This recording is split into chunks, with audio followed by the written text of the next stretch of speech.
سر مجھے یہ بتائیے گا، بھارت کا جو وزارت خارجہ ہے ان کا یہ موقف ہے کہ پہلگام واقعے کے بعد ہم نے اپنی پالیسی سخت کر دی، اور وہ یہ کہتے ہیں جی پاکستان جب تک سرحد پر جو دہشت گردی ہو رہی ہے اس پر ہمیں یقین دہانی نہیں کرواتا تب تک جو سندھ طاس معاہدہ وہ معطل رہے گا، جو کہ پانی ہماری بیسک نیڈ ہے اور یہ کوئی بھی نہیں بند کر سکتا۔ جو آپ کو پتا ہوگا 1960 میں جو سندھ طاس کا معاہدہ ہوا تھا، تو سر یہ کیوں نہیں باز آتے اس طرح کی حرکتوں سے؟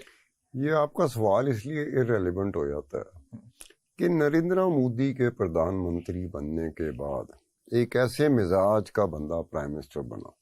اس سے پہلے بھارتیہ جنتا پارٹی کا اٹل بہاری واجپئی بھی تھا یار، وہ تو بس لے کے لاہور پہنچ گیا تھا، وہ بھی بی جے پی کا تھا، اسی جماعت کا جس کا نریندر مودی ہے، لیکن دونوں میں مزاج میں طبیعت میں ہزار جیسے پولز اپارٹ نہیں ہوتے، ایک اس پول پہ ایک اس پول پہ، یہ دونوں اس طرح کے تھے۔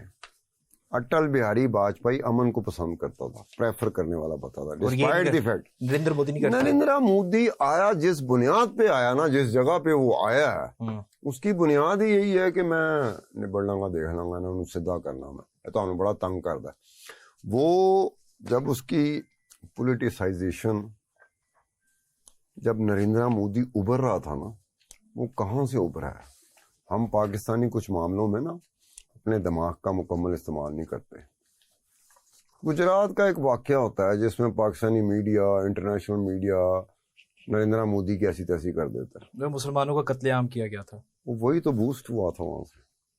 کس جگہ پہ وہ مار رہا تھا کہ ہم لوگ یہ سمجھ رہے تھے کہ ہم اس کو کریں گے، یہ کریں گے، وہ کریں گے، دنیا میں ڈس اون کرنا شروع کر دے گی، یہ کر دے گی۔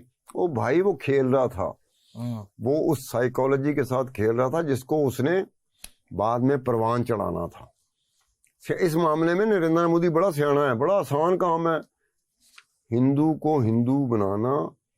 یہ جو پہلے پردھان منتری گزرے ہیں نا انڈیا کے نریندر مودی سے پہلے، ان میں سے میرے خیال کوئی زندہ ہے کہ نہیں ہے، سورن سنگھ صاحب تھے، ڈاکٹر سورن سنگھ، وہ میرے خیال فوت ہو گئے ہیں، کوئی اور کا نہیں پتا، صاحب کا تمہیں پتا ہوگا میرے خیال میں، جس کسی کو بھی پتا کہ کوئی زندہ ہے کہ نہیں ہے۔ اگر کوئی زندہ ہے تو وہ گھر میں بیٹھ کے نا چائے پی کے یہی کہتا رہا کہ اتنا آسان کام جس کے ذریعے نریندر مودی یہاں سے یہاں آیا، یہ تو ہم بھی کر سکتے تھے، 3 دن میں کر سکتے تھے۔ ہندوستان کا رہنے والا ہندو جو ہے اسے ہندو بنانا مشکل کام نہیں ہے۔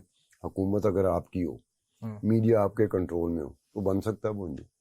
نریندر مودی نے یہی کیا کہ ہندوستان میں رہنے والے ہندو کو ہندو بنا دیا۔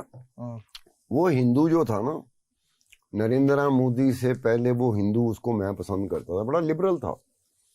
ان کے ساتھ میری بات چیت ہوتی تھی نا جرنلسٹوں کے ساتھ، وہ بڑے لبرل تھے، وہ بات یہ بھی مانتے تھے ہاں ہماری طرف سے یہ بات، ہماری خامیاں یہ ہیں، یہ ہماری کمزوریاں، یا ہم نے یہ لوچ تلا تھا، آپ نے یہ تلا، آپ نے یہ کیا، اس طرح سے بات ہوتی تھی، گنجائش بنتی ہے نا بات آگے جانے کی، ڈسکشن ہوتی ہے، کچھ وہ اپنے تحفظات بتاتے ہیں، کچھ اپنے خدشات بتاتے ہیں۔ اب نہیں، اب ہندو جرنلسٹ بھی ہندو بن گیا۔ سر وہ دیکھنا چاہیے تھا، مئی 2025 میں ہم نے دیکھا ہے، جرنلسٹ کو دیکھنا چاہیے کہ ایک وقت ہوتا ہے اس کا کوئی مذہب نہیں ہوتا، وہ صرف اور صرف جرنلسٹ ہوتا ہے، اس کا کوئی ماں باپ نہیں ہوتے، اس کی کوئی اولاد نہیں ہوتی۔ میں جرنلسٹ کی انٹرنیشنل طور پہ جو ڈیفائن کیا جاتا ہے نا، وہ ایسے اس کی کوئی ذات پات نہیں ہوتی کہ وہ جاٹے گا کہ پٹھانے گا کہ بلوچے گا کہ نہیں، وہ جرنلسٹ ہے۔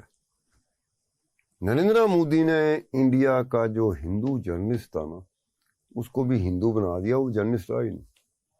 اب وہ بھی آ کے ٹی وی پہ ایسے بات کرتا ہے جیسے میرے خیال میں اگر 2 منٹ بعد یہ مہاد جنگ پہ کھڑا ہوگا، اور ہم بتا دینا چاہتے ہیں اگر کہ کسی نے آنکھ اٹھا کبھی دیکھا تو ان کے ساتھ یہ ہو جائے گا، وہ ہو جائے گا۔ بندہ سوچتا ہے میری طرح کا کہ یار یہ جرنلسٹ ہے کیا، یہ اینکر ہے، یہ کیا ہے؟